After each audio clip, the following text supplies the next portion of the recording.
राष्ट्रीय राजधानी दिल्ली में वायु प्रदूषण को कम करने के लिए सम विषम फार्मूला आज से लागू हो गया है। जगह जगह हो रही है पुलिस चेकिंग। योजना के तहत सम नंबर वाले वाहन सम तारीख पर और विषम नंबर वाले वाहन विषम तारीख पर चलेंगे। ये नियम सुबह 8 बजे से लेकर रात 8 बजे तक लागू रहेगा।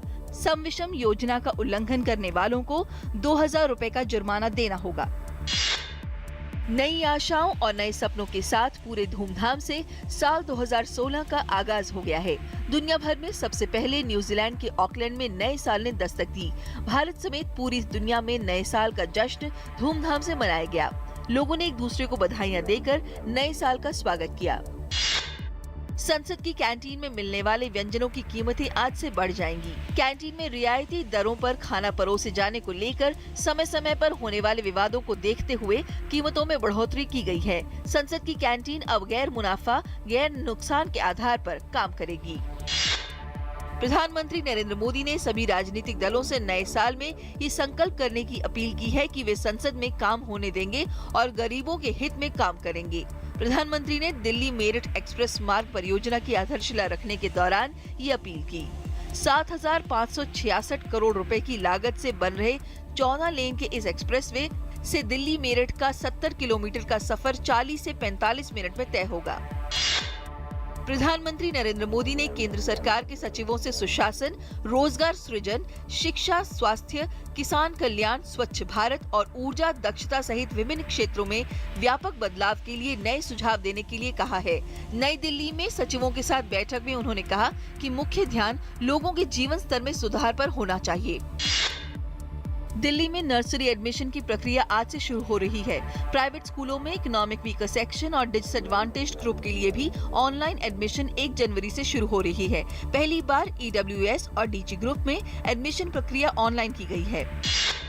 कोलकाता की एक सत्र अदालत ने बहुचर्चित शारदा चिटफंड घोटाले में गिरफ्तार पश्चिम बंगाल के पूर्व मंत्री मदन मित्रा की जेल हिरासत 14 जनवरी तक बढ़ा दी है।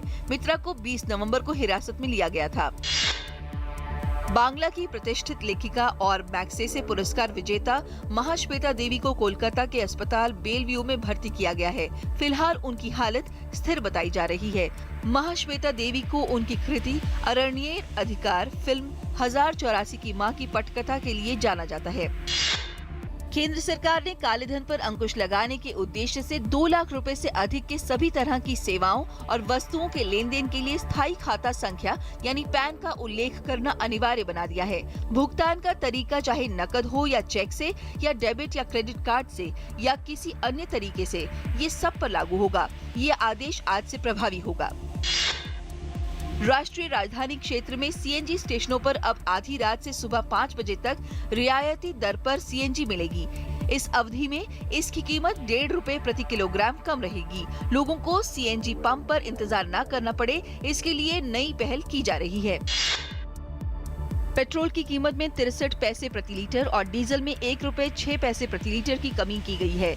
नई दरें आज से प्रभावी हो गई हैं। अब दिल्ली में पेट्रोल की कीमत 59 रुपए 35 पैसे प्रति लीटर, कोलकाता में 65 रुपए 12 पैसे प्रति लीटर, मुंबई में 66 रुपए 40 पैसे प्रति लीटर और चेन्नई में 59 रुपए 77 पैसे प्रति लीटर होगी।